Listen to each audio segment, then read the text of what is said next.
Mi baluarte y salvación es mi Dios, es mi Dios, mi escudo y defensor, Salvador que libra hoy, es mi Dios, es mi Dios.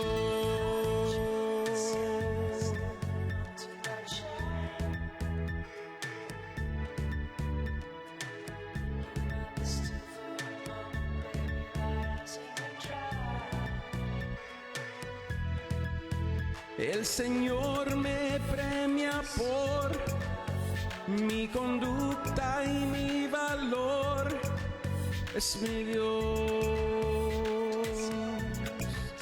es mi Dios.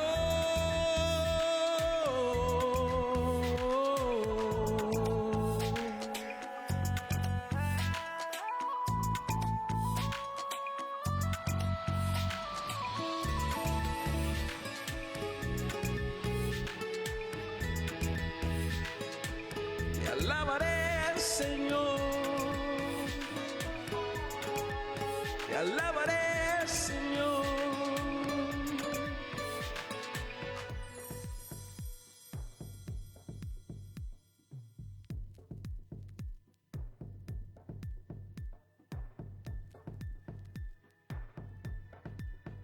El Señor es mi bastión, mi baluarte y salvación, es mi Dios,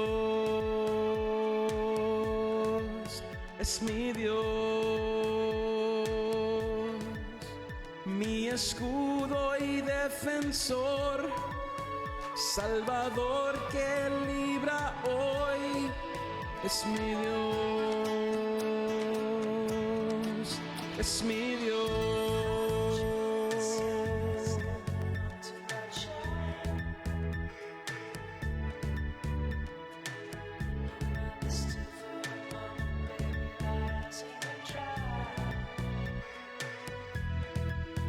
El Señor me premia por mi conducta y mi valor, es mi Dios, es mi Dios.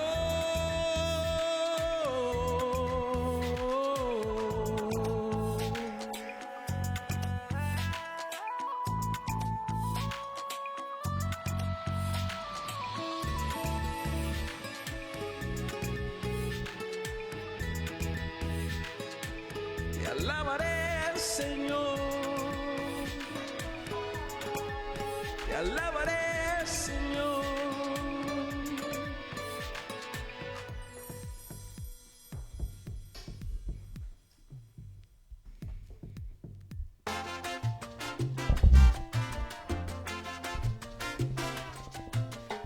One, two, 1, 2. All right, here we go, everybody. How are you guys? Man, good morning. Welcome to Goza TV. How are you guys? Man, it's been like forever, huh? So glad to have you here with me, my dear friend, on this beautiful day. Today is already Tuesday. Can you believe it? Man, where is this week going? So excited to be here with you, my dear friend, on this beautiful day, Tuesday. Now, a week after the election. Can you believe it? It's been a full week since last Tuesday and the amazing results of this election. And since then, there's been so much turmoil and a lot of feelings that people have, from complete euphoria to just anxiety, depression, and lots of fear. And so today, on this beautiful Tuesday, I want to welcome all of you. If maybe you're here on Facebook Live, let me know how you're doing. Let me check all of my different streams. We're here live on Facebook Live, on Periscope, which is Twitter, basically live, and also on YouTube Live. So I just wanted to know how you're doing. ¿Cómo están, mis estimados amigos, mis queridos radio escuchantes? Hello, Abril Martinez. We are doing good. I'm so glad. 17 ways to avoid the do-it-yourself syndrome. Do you know what I'm talking about? Before I get into that, which I have lots to give to you today, I wanted to tell you how the other day I was live streaming and someone told me that I looked like the guy from The Fly.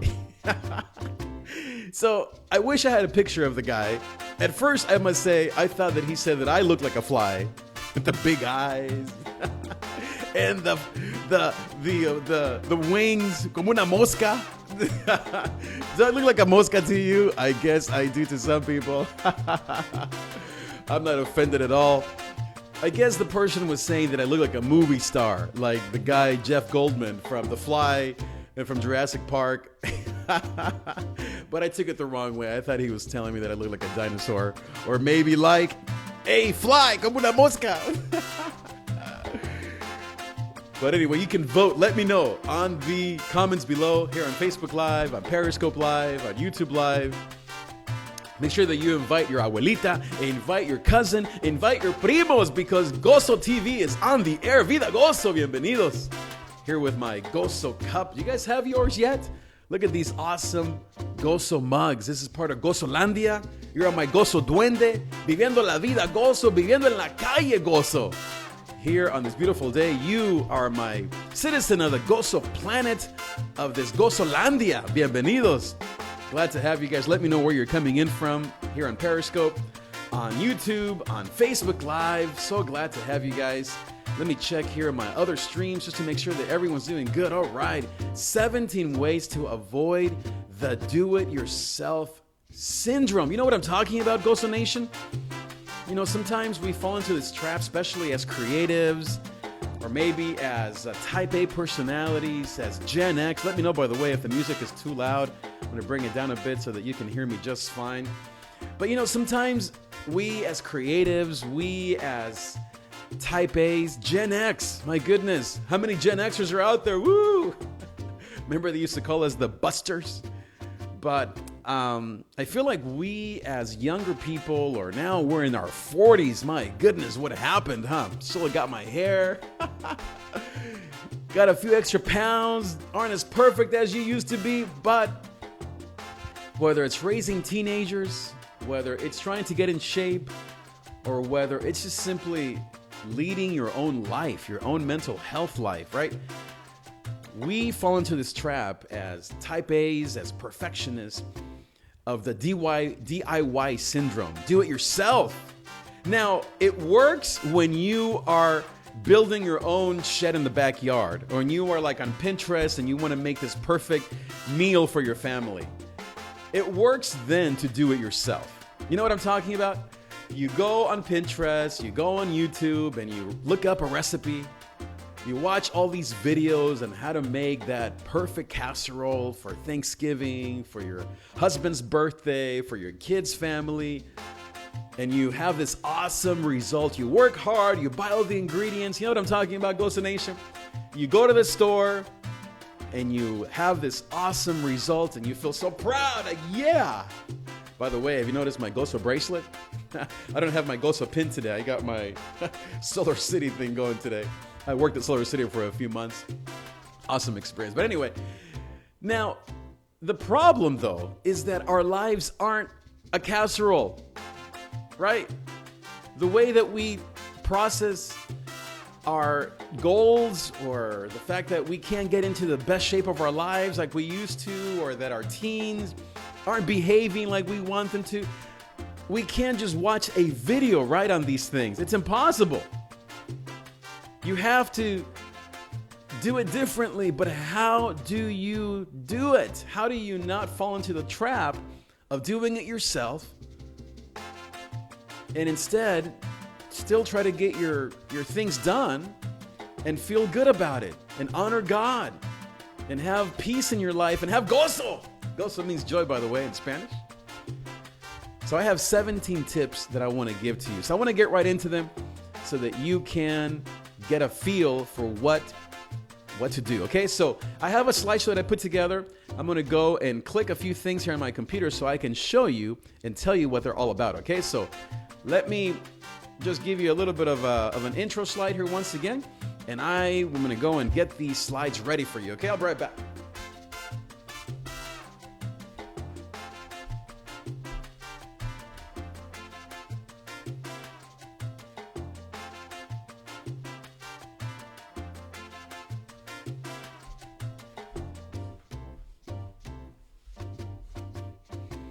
All right, so you can't see me really well, can you? Okay, you can see the slides. Let me do something different. Okay, that's not gonna work.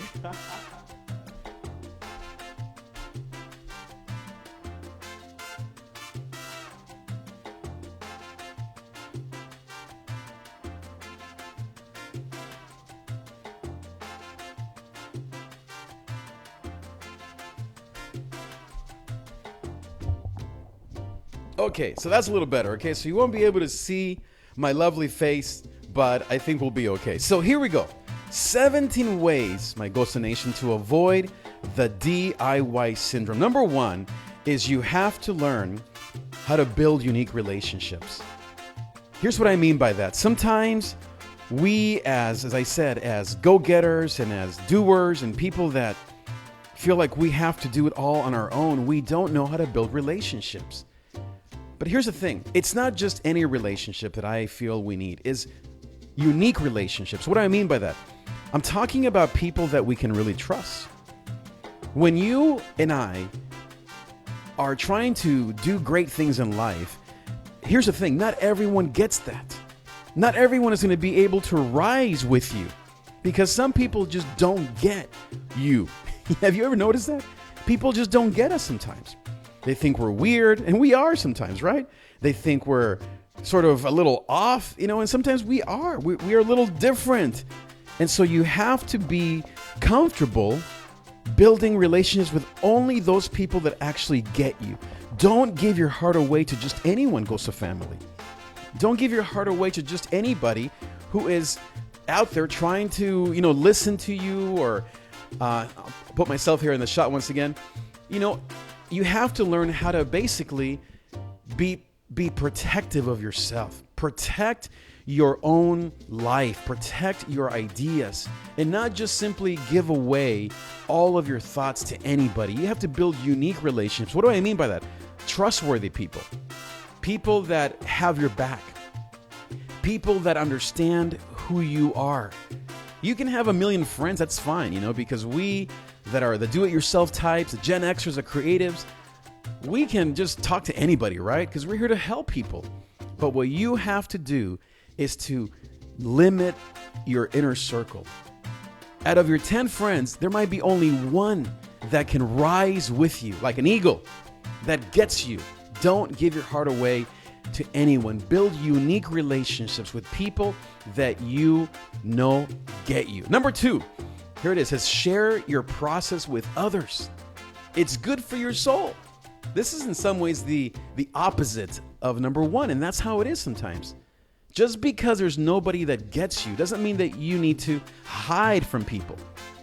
You and I need to learn how to share our process with others because it is actually good for us.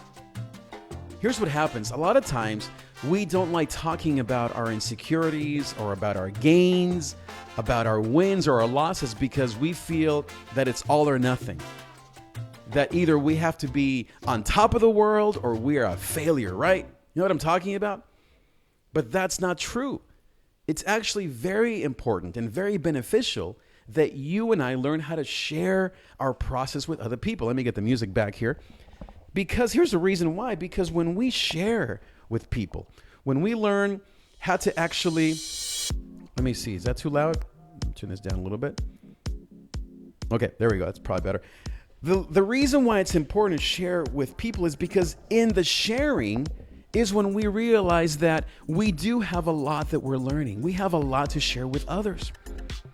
Even if they don't get us, even if they don't understand who we are. You know what happens when you do share yourself with other people? It opens your soul. It gets you out of your head and out of thinking that you're off or that you're weird, which we are, and it gets you in relationship with people. People need to hear your heart, even if they don't get you. Again, it's different than number one. Number one is when you are sharing your intimate feelings, your ups and downs. But number two, we're talking about simply sharing your process with other people. Very important that you have places where you're sharing yourself with other people. Number three is seek mentors, therapists, spiritual directors, and knowledge people. Very related to number one. There are times that you and I need to realize that there are things that we just need help with. that not everyone is going to understand. And not only do they not understand, we actually need other people to speak into our lives. You know what I'm talking about, Ghost Nation? You and I sometimes need those people that are wiser than us to tell us where we're off and where we're good. It's not just your mom. I mean, it could be. It's not just your pastor. It could be. It's not just God. It could be. It could be all of the above. But sometimes you need an actual mentor, someone who you go to and you say, friend, pastor, whoever it may be, I've noticed that you seem to understand where I'm at. I would like to ask you to just speak into my life. It might be a therapist. It might be a spiritual director. It might be, most of all, a knowledge person. It's not anyone who understands the temperament of the creative, of the high achiever, because here it is, guys. A lot of people, most people aren't going to care. And they're not trying to achieve the way that you want to achieve. They don't understand your story. They don't understand the trauma in your life, that you came from nothing and now you're trying to make something of yourself to help your family back home, to be an example to your kids. You really have to find your tribe, is what I'm talking about. The sense of tribe is so important. And it's not just going to a mom's group or going to help and mentor some kids at a nonprofit or at a school. That's giving. That's fine. Again, we're talking about how to help you, the giver, to sustain that and to be able to actually keep giving to other people. Number 3, again, seek mentors. You have to invest sometimes money. I spend hundreds of dollars every month, maybe thousands every year, investing into mentors, therapists, spiritual directors, knowledge people. It takes money, it takes time out of my week. Sometimes I have to go to my boss and say, I need to take this day to hang out with my therapist or with my spiritual mentor. It means you have to actually invest time and energy. You got to leave your kids with your mom. You got to leave your family alone for a while. You have to figure out ways to make this work. Otherwise, you will never be able to really grow yourself. Number 4, this is really important, is the answer is in the woods. I love this one. Anybody know what this one means? The answer is in the woods. Here's what I mean. Many times we don't have an escape route for what I call emotional constipation. Does anybody know what I'm talking about? Sometimes we get so emotionally constipated that we're no earthly good. No matter how many pills we pop, no matter how many spiritual directors we talk to, no matter how much Netflix we consume or how much we say no to pizza or we say yes to it, we don't seem to be able to get out from under the rubble. So what can you do? The answer is in the woods. I got this from a friend of mine named Jeff Walker. And he says that every time that he gets in this funk, he goes out and he goes on a bike ride in the woods. He lives in Colorado, and so he's near the mountains, and so that's his escape. That's his escape route. And he literally writes that phrase down in quotes in his phone, on his mirror, in the car, inside his Bible. The answer is in the woods. So here's what I mean. Anytime that you say to yourself, man, what's the answer? I don't know what to do. Write something like this. The answer is in the woods. For me, it's not in the woods. The answer is with my therapist. So anytime that I get into that funk, I read my little sentence. I put it on my phone. The answer is with my therapist. The other one that is really good for me is the answer is in my backyard. My backyard is a sanctuary for me. It's a place where I go and I pray and I have my dog and my lawn is nicely mowed that I take care of, and it's got the right sunlight, and I have a fire pit, whatever, right? My point is, the answer for me is in my backyard. So whenever you get into a funk, ask yourself, where is my answer? Now, I know the answer is in the Lord, okay? I get that. But we're talking about something physical, an actual action that you can take. Come up with something that says the answer is in the Lord, in the woods, etc. Number 5 is practice radical silence and retreat. Very similar to what I just said. You and I, as healers, as givers, as perfectionists, as people who are trying to save the world and who get tired and who get depressed and who become perfectionists and then we get angry, all these problems, we have to practice radical self-care. Radical silence, radical retreat. What do I mean by that? You know, all of us, we take time maybe once a week to have a Sabbath. I don't know who does, but, we all try to, right? Maybe we all try at least once a day to go for a walk or to work out vigorously for 45 minutes. But come on, that's not enough, right? It's not enough. Why isn't it enough? Because you're giving this much and you are only resting this much. You're sleeping 4 or 5 hours, and it's not even a very restful 4 or 5 hours. You go to work, you're driving 2 hours, or you're at home, and you're constantly trying to do a million things at once. You go volunteer, you go to church, you help people, you're saving the world, but your retreat time and your silent time is non-existent. So what I mean by radical is that you have to literally say to your family and to everyone around you, I am going away for a week. I'm going away for 3 days, and I'm going to go and lock myself in my room. I'm going to go to Wisconsin to Montana for a week and get away from life. I saw the other day on Facebook, a friend of mine, because of the elections, he's like, goodbye, America. I'm off to Hawaii for a month. I thought, man, sign me up. Okay, none of us can do that. But my point is, that's how radical we have to be right now. If you want different results, you have to take different action. You can't, like Einstein said, you can't expect different results if you do the same thing. What is that called? Insanity. You got to practice radical silence. So here's my question. What would a radical silent moment or week or thought look like for you? What would that be? I'm sure it's something that you've already thought of. But again, it's that radicalness. It can't just be the same old thing that everyone is like, okay, there's mom again, just watching TV or working hard or running around or trying to write or trying to paint.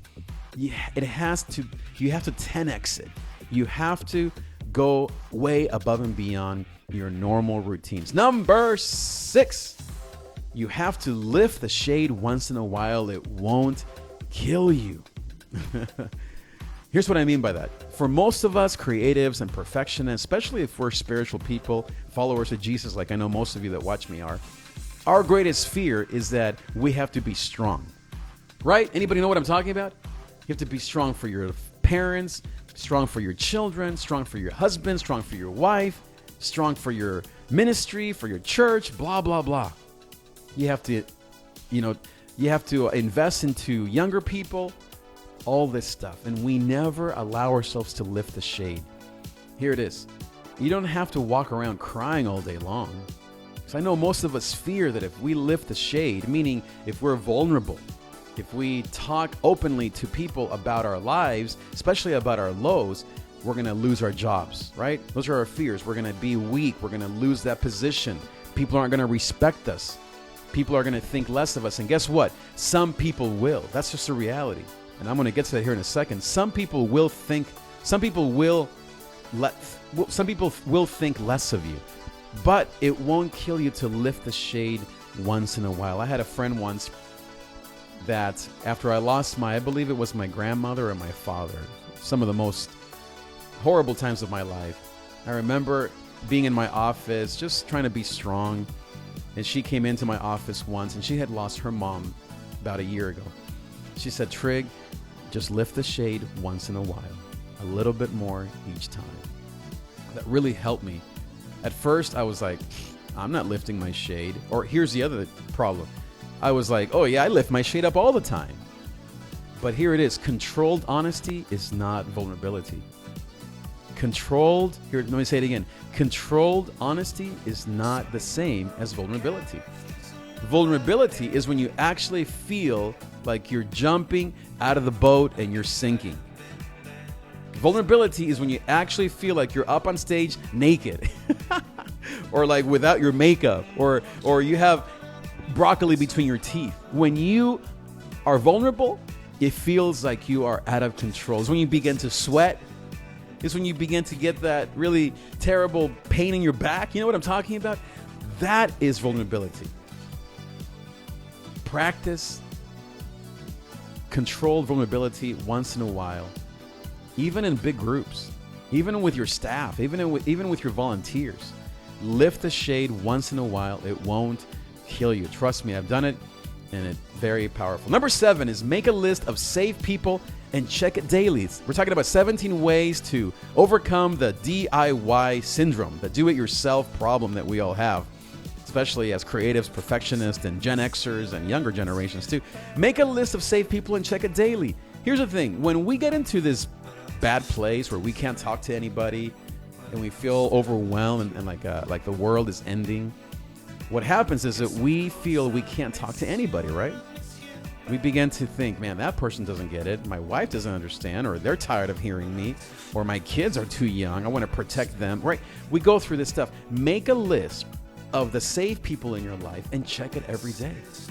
What I mean by that is actually write down the names of the 2-3 people that you can talk to, that are the safe people, that have a badge, a little tag like this one that says, ask me. Who are the people in your life that you've given them the permission, or vice versa, to ask them for help? One of the things that we do with our children, because, as you can imagine, our kids face the same problems that we face, is we've given them little coupons that we wrote down on them, I need help. And so whenever they're at school and they don't feel well, maybe they're having a migraine, or maybe they feel guilty that they haven't done their homework, or they got a 0 in a test, and they want to hide and retreat, we give them a coupon that says, I need help. And sometimes they'll text that to us. Sometimes they'll jump on our bed still, even though they're bigger now, and say, Papi, I need help.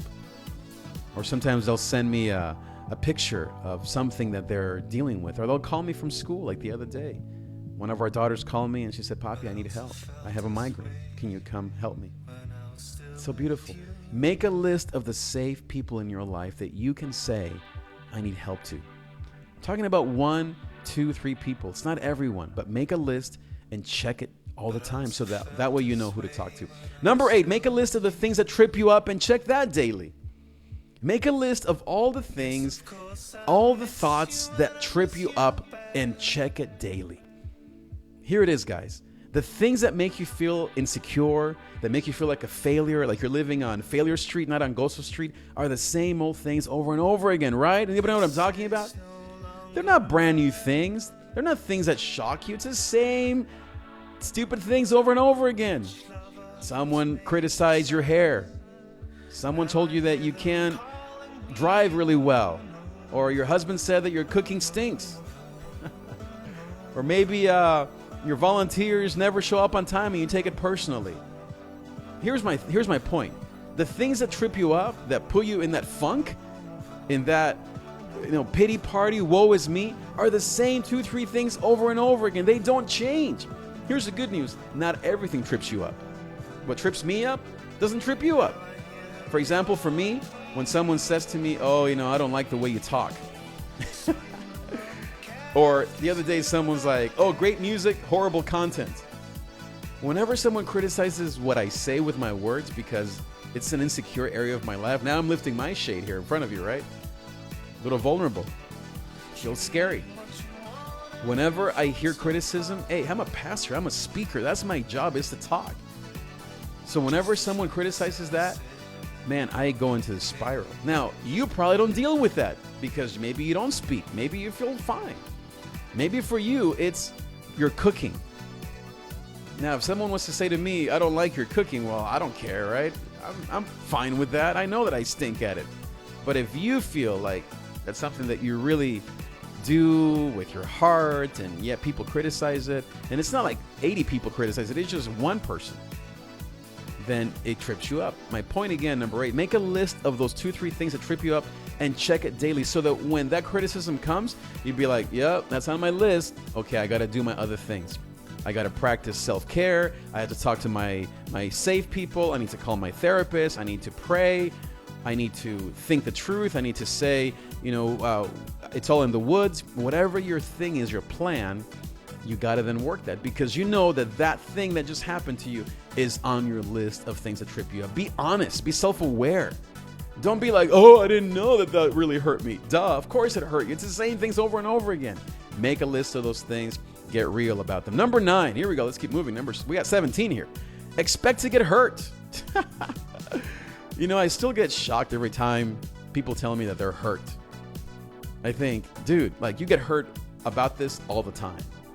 Did you think this was going to be easy? Why are you so surprised by getting hurt? That people say mean things, that you are sensitive. That's how God made you. You are a sensitive spirit. You're a compassionate, an empath. You're someone that God created in a way that doesn't like conflict. You are an ISTP, an INFJ. All the Myers-Briggs stuff. Have you done that? Take those tests. Be aware of who you are. So that way you know that when there's conflict, you're going to tank. Again, back to your list. What are the things that trip you up? Expect to get hurt. Doesn't matter how many online videos you watch or how many people you watch that are like the superheroes of the world. You're not going to be like them. Because if you were like them, you wouldn't be the healer, creative, beautiful person that you are.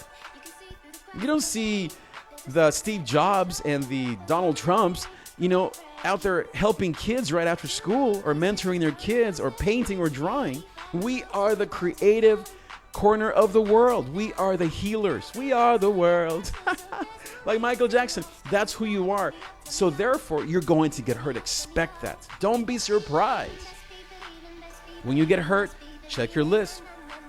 Check it twice. Say, it's all in the woods. The healing is in the woods. Call your people, work your plan, expect to get hurt. It doesn't mean that you let people hurt you. It doesn't mean that you don't do anything about it. It just means expect it. Don't be so surprised when it happens. Don't think that here it is, that if you work harder, that if you are more perfect, that if only you had more education, then you wouldn't get criticized. It's never going to be that way. That's probably the greatest freedom that I've, experienced lately, is even if I was perfect, which is impossible, I'm still going to have critics. I'm still going to get hurt because that's how God made me. Now, there are things to do about that. There are ways to heal, but you cannot expect to never get hurt. Number 10, practice the 22-22 rule. I love this one. I came up with all these, by the way, from things I've learned and thousands of hours in therapy and reading and counseling and school, etc. Anyway, what's the 2022 rule? Well, sometimes you got to give yourself 2 days to heal, 2 weeks to heal, 2 months to heal, or 2 years to heal.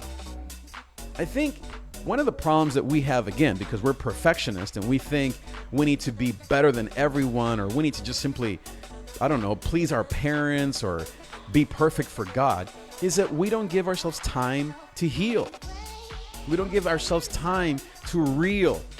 What do we hear from most pastors and most people and mentors? We always hear, don't be in a pity party, don't get hurt, be perfect.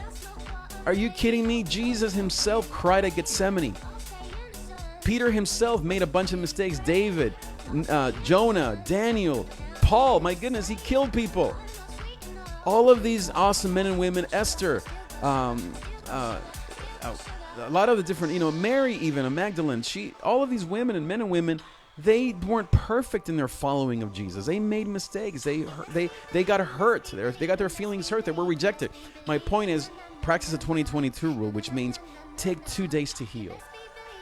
Take 2 weeks, perhaps. Maybe it's 2 months, maybe even 2 years. And here it is. If you're in that place, just tell your people, you know what? I'm taking two days right now to heal.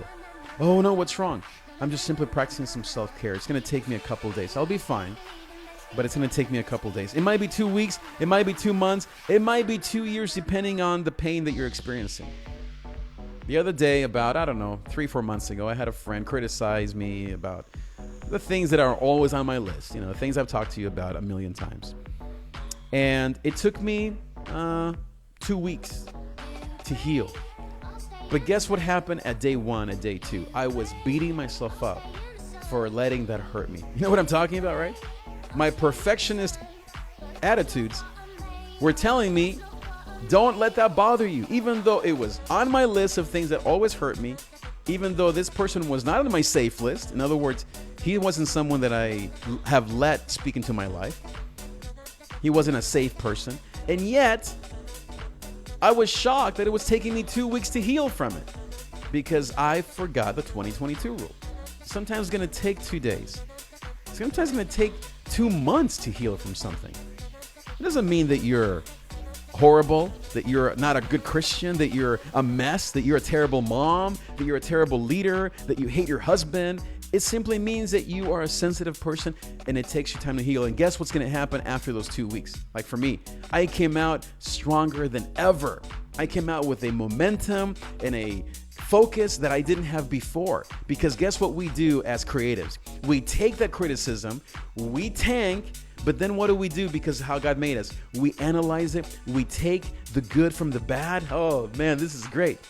And then we become stronger. It's like fuel for us, but it takes us time. For example, case in point, the Donald Trump election.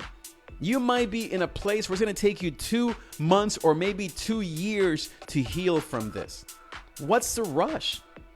Just because everyone around you is saying, oh, get over it, trust the Lord. Dude, I need time because guess what's going to happen if I don't give myself time? I'm never going to come out and be the inspiration that you want me to be and be the painter of life that you want and be the one who changes the world through my love and through my music and through my art. If I don't take that time to heal, I am not going to be able to come out stronger on the other side. Well, be like that person. Just get over it. Like Jesus said of the woman, remember, that cried at his feet, and everyone around her was criticizing, saying, how can you let this woman wash your feet with her tears and her hair? She is a prostitute. Remember what he said? She who has been forgiven of much loves much. Oh, she has been forgiven of much. That's why she loves much. And guess what I'm going to add? That's why she cries much. And that's what I want to tell you, my dear Gozo friend, my Gozo Duende, here on Gozo Nation, Gozo Landia, Gozo Day. You hurt much because you love much. It's okay. Practice the 2022 rule and heal in your time. Number 11. Man, here we go. Use the 20-minute rule. What is that? All these rules, Trig. Just pick 1 or 2 of these and practice them. Here we go. The 20-minute rule is this. It doesn't take years to make things better. It takes 20 minutes. Statistics are, I've read a bunch of stuff. I love to read. I love to study. That to make something right, it takes about 20 minutes. It doesn't take as long as you think it will. It might even take 2 minutes. I'm into all these 2s. I don't know why. This must be my lucky number. Here's the thing. For example, when I was a young parent and our kids were small, let's say they would spill milk and I would get mad. Maybe I would even spank. My goodness, nobody spanks anymore. You know, my daughter or my son on the hand. Just, all control, nothing crazy. Well, guess what happens after that? Let's say I read something on Don't Spank or someone criticizes me. What would happen? Now I feel like I'm a horrible parent and I will never be able to make it up to my kids for the next 30 years. Guess what? It only takes me 20 minutes to go and talk to my child and make things right. And in 20 minutes, usually, maybe even less, I would talk to my child, to Canela or Isabella or David, and just say, son, I'm sorry for what I did. Here's what I was feeling. Please forgive me. Let's do this next time. Done. Over. All that guilt, all that horribleness about how horrible I am and I'm never going to get over this and they're never going to forgive me and they're going to have to go to therapy now for the next 50 years. It was done in 20 minutes. A lot of times, the problems that you and I face, they don't need you to take years of your time. It only takes 20 minutes. Let's say you have a relationship with someone that is not going well and you're building it up in your head, right? It's going to get worse. It's going to be horrible. Oh man, we'll say with your husband, with your wife, with your kids, you're like, man, I'm going to have to go away for a year and come back and then ask for forgiveness for another 5 years. It only takes 20 minutes. Most of the time, if you take 20 minutes to talk to somebody, to go to school and finish that paper, or to take those 20 minutes to work out, that's all it takes to get your mind moving in the right direction. Ooh, I love that one. Number 12. Let's keep moving here. Create more. Speaking of creating and doing things, for us, now these are the positive ones. Here are the last 5. You are a creative. Remember, you are someone who loves to give and help people. Create more. Stop, once you feel better, stop thinking that your art doesn't matter, that your music doesn't matter, that for me, that my preaching is worthless, or that this show, or that what I write on my blog or whatever is worthless. Create more. Have you noticed how us as creatives, as type A personalities, we tend to create more when we're down? But what happens sometimes is that when we're down, because of our perfectionist attitudes and all these stuff I'm talking about, we tend to freeze, right? We think, I have nothing to say. I can't sing in the band anymore. God doesn't want me to worship him anymore. I can't, I'll just stop talking. I'll just go into hiding. It's happened to me. It happens to me all the time. All these, by the way, are things that I've dealt with and wrestled with, and some I'm doing well and some I'm still struggling with. Some I'm in process. So hopefully this helps you as well. Create more. When you're down, create. When you're up, create. When you are feeling stuck, create. When you have nothing to do, then take yourself off the creative list and just give yourself a break. Go back to some of the ones, 2022 rule. Give yourself 2 minutes, 2 weeks, 2 months, etc. But when you feel that again, begin to create, because creation is the pathway to life. Whew. That's a good one. Number 13, don't over-confess, over-guilt, or overshare. Raise your hand if you are guilty of this one, right? Oh my goodness. The next one is really funny, by the way, number 14. But this one is, to me, the big one. Stop over-confessing. My goodness, like, give it up already. You've already confessed it to God, Jesus, Mary, the Santos, las Marias, las Brujas, the 71. Dude, everybody in your life and their cousins has heard your confession.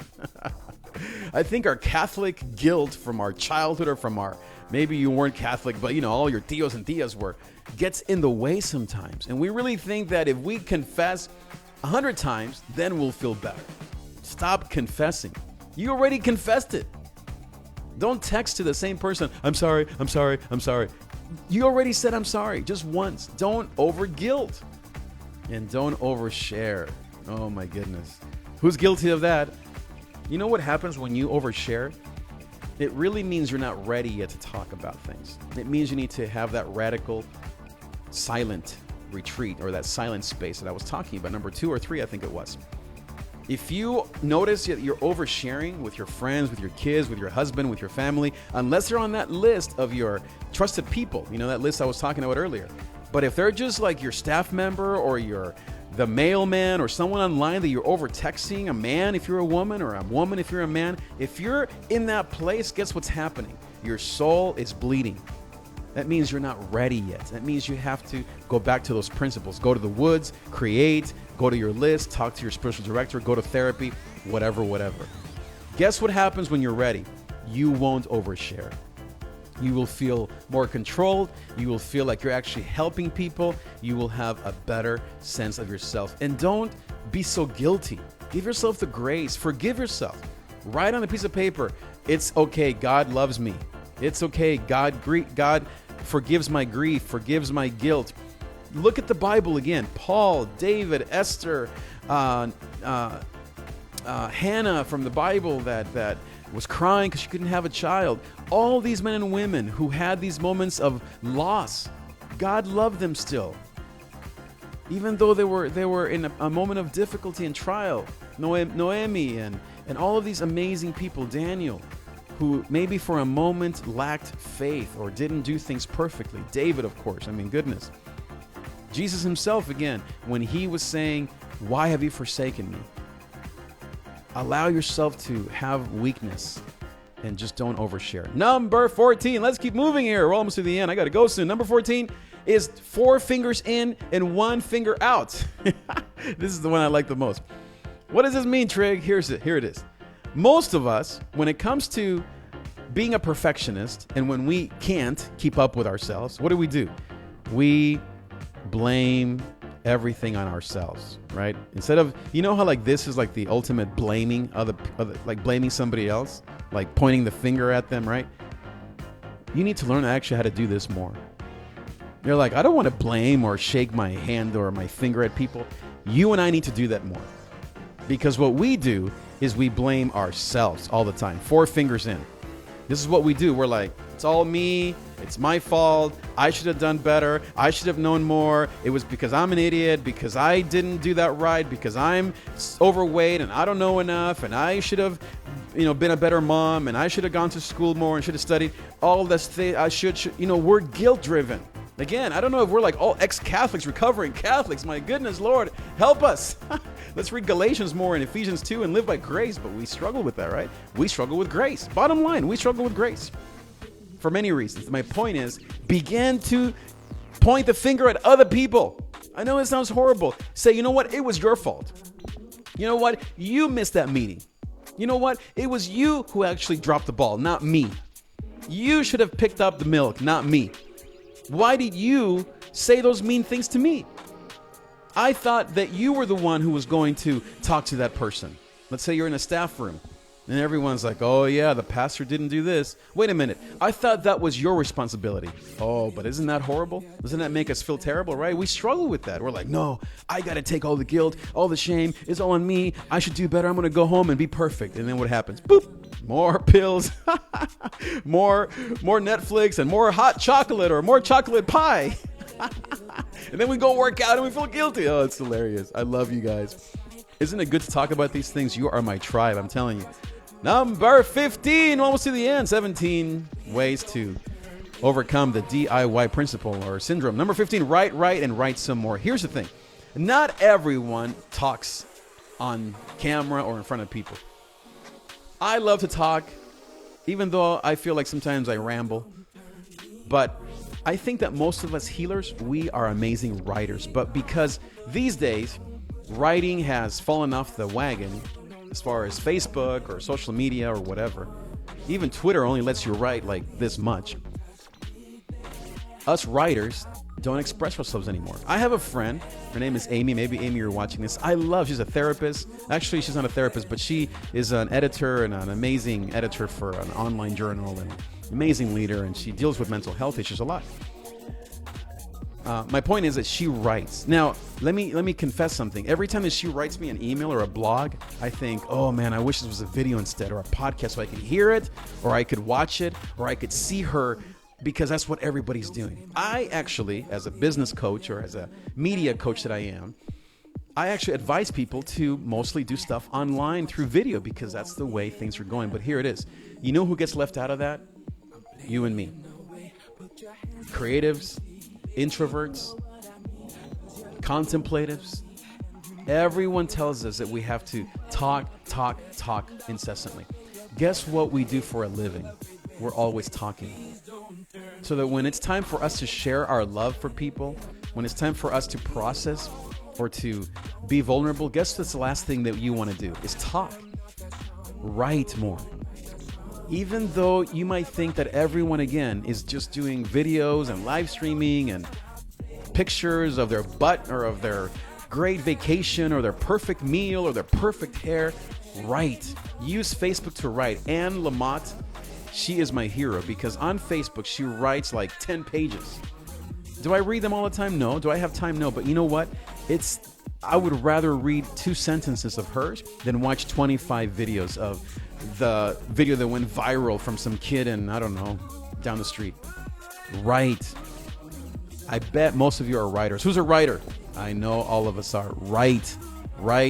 Stop doing so much videos and pictures. Write some more. Number 16, almost to the end. Say no to annoying people.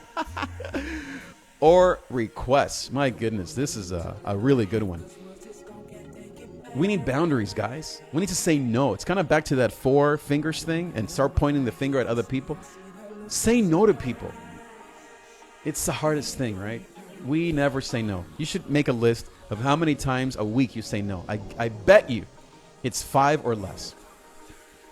Even though you felt like saying no, or you knew that no was the right answer 30 times. You only said it. Maybe I would venture at saying maybe only once, maybe twice. We are terrible at saying no to people, annoying people, or annoying requests.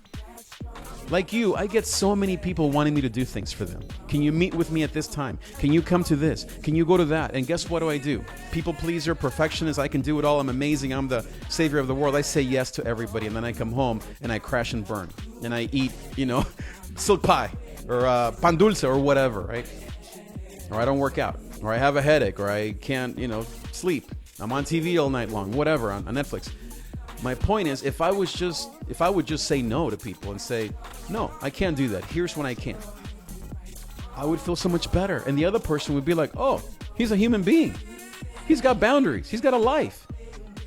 You know what? Because we think that everyone can manage as much as we can manage, we then want to say yes to everybody.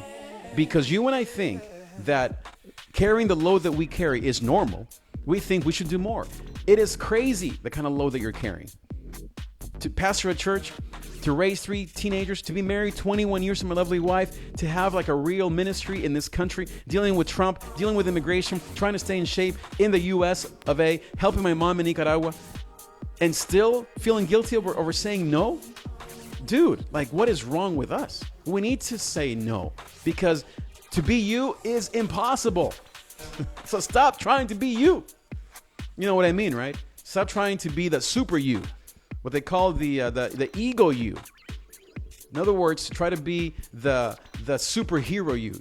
Stop being a superhero. Now, here it is. Actually, the last one. This is my best one. Number 17. Speaking of superheroes. Follow your bliss and risk it all at all times. Woo! This is my best one. Dude, I'm going to help you guys, right? I hope this is helping you. I hope this is still on. I don't even know if I'm on. But anyway, give me a thumbs up. Give me some caritas, some deditos. No, ese dedito, pero you know what I mean, right? Here's the thing. Follow your bliss. At the end of the day, here's the last one. Follow your freaking bliss and risk it all at all times.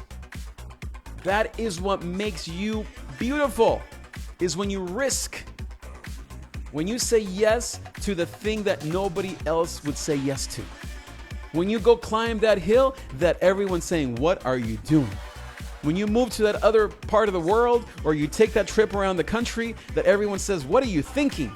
That is you. Take that risk. Follow your bliss. Risk it all.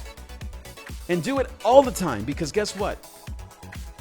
8 out of 10 times, you're going to be right on. 2 times, you're going to fail. You're going to screw up. Don't be shocked, as I said earlier. When people criticize you or when you make a mistake, you're going to get hurt. But the only way that you and I are going to be people of gozo duendes, viviendo la vida gozo, with the gozo bracelets, and I don't have my gozo hat today. The only way you and I are going to truly live lives of joy is by following our bliss all out and telling the world about it. Of course, we don't tell anybody, right? Because we're silent. We let our work do our talking. That's who we are. We don't want money. We don't want fame. We just want to be perfect, which is the problem. We really want to help the world and heal the world. MJ fans, anybody out there? Follow your bliss, darn it. Rant, rave, protest. Stay home, write, cook that meal. Begin to plan for Christmas now. Begin to plan for Easter now. Whatever your risk and your crazy idea is, do it, and do it all out, and do it all the time. Because that's where life is really found for you and for me. That's when we feel like we're living a life of adventure, finding grace in the middle of crisis, discovering who we love. What I call the ACL experience, adventure, crisis, and love. That is when we truly are living a life of, everybody say it, gozo, because there's pain in the night, gozo comes in the morning. Have a great day, guys. I'm done. I hope these 17 tips have helped you. If you want me to send you a PDF of these 17 tips, and I have some comments below that I've written, leave me your email and I will send you a free PDF of these 17 tips. Share this video with your friends. Let everybody know. I think I just changed somebody's life. One last thing, speaking of life changing, let me give you a verse, because I tell you guys, this is all about the Bible. Mark 4:35, it says, Jesus knows when you're in need and he hasn't forgotten you. Look at this, Mark 4. On that day when evening had come, he said to them, let us go across to the other side. And leaving the crowd, they took him with them in the boat, just as he was. And other boats were with him. And a great windstorm arose, and the waves were breaking into the boat so that the boat was already filling. But he was in the stern, asleep on the cushion, and they woke him and said to him, "Teacher, do you not care that we are perishing?" Those were all creative types, type A's, perfectionists, healers, INFJs, ISTJs. And he awoke and rebuked the wind. First, he rebukes the wind, remember. He doesn't rebuke you first. He rebukes the problem first. Said to the sea, "Peace." He didn't say kill. He said, "Peace, be still." And the wind ceased, and there was a great calm. And then, here it is, he did say to them, "Why are you so afraid?" He didn't say, "Why aren't you strong enough?" He didn't say, "Why didn't you do this perfectly?" That's what we would tell ourselves, right? He didn't say, "Why are you so, I don't know, why aren't you strong enough?" He said, "Why are you afraid? Have you still no faith?" And they were filled with great fear and said to one another, "Who then is this that even wind and sea obey him?" I must say, I don't always understand all that passage means. Sometimes I feel like Jesus tells me, "It's okay, son." But every time I read this passage, I feel rebuked. That Jesus is saying, you just simply need to have more faith.